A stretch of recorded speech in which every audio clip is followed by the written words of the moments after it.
રાજ્યમાં આજે શાળા પ્રવેશોત્સવનો બીજો દિવસ છે ત્યારે મુખ્યમંત્રી ભૂપેન્દ્ર પટેલે દાહોદના ગાગરડા ગામની પ્રાથમિક શાળામાં બાળકોને પ્રવેશ કરાવ્યો।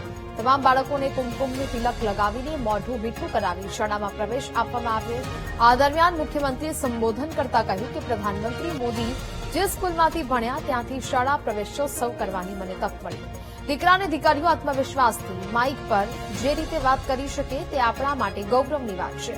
પીએમ મોદીએ જે બીજ વાવ્યું હતું તે આજે વટવૃક્ષ થઈને આગળ વધી રહ્યું છે। વધુમાં તેમણે કહ્યું કે દીકરા દીકરીઓને અભ્યાસમાં તકલીફ ન થાય તે પ્રકારનું દર વર્ષે સુચારું આયોજન રાજ્ય સરકાર કરે છે।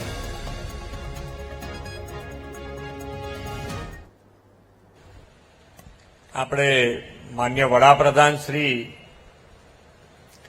જે સ્કૂલમાં ભણ્યા હતા ત્યાંથી શરૂઆત કરવાની મને તક મળી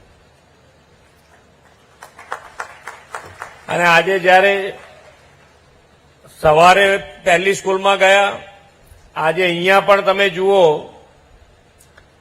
તો દીકરા દીકરીઓ માઇક ઉપરથી આપેલા વિષય ઉપર કેટલા કોન્ફિડન્સથી તમારી સામે વાત મૂકી શકે છે એ આપણા માટે ગૌરવની વાત છે કે આજે માન્ય વડાપ્રધાનશ્રીએ જે બીજ નાખ્યું હતું એ આજે આપણી નજર સામે વટવૃક્ષ થઈ અને આગળ વધી રહ્યું છે। દીકરા દીકરીઓ ભણે અને ભણવામાં કોઈ તકલીફ ના પડે એના માટેનું સુચારું આયોજન સરકાર તરફથી હર હંમેશ કરવામાં આવતું હોય છે।